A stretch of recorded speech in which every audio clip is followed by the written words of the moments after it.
я учусь на курсах по журналистике. Мы сейчас все сидим на карантине, но это не повод унывать и скучать. Наши занятия проходят дистанционно. Скидывают задания, и мы выполняем их онлайн. Например, сейчас я выполняю презентацию о своем родном дворе.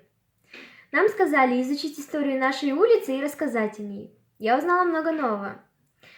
Конечно, сидеть на карантине – это первый опыт для нас всех, но мы все понимаем, что мы можем спасти жизни многих людей, включая и себя. Сидите дома, берегите себя и своих близких. Меня зовут Яна. Я учусь в кружке журналистики «Свой голос».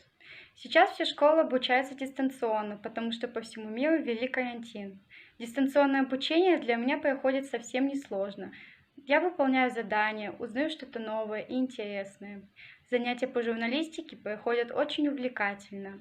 Нам задают различные задания. Я их выполняю с большим интересом.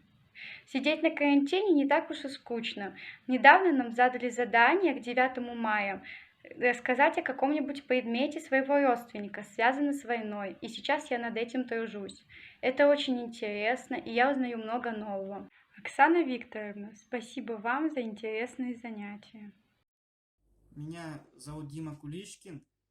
Я занимаюсь в кружке журналистики у Оксаны Викторовны.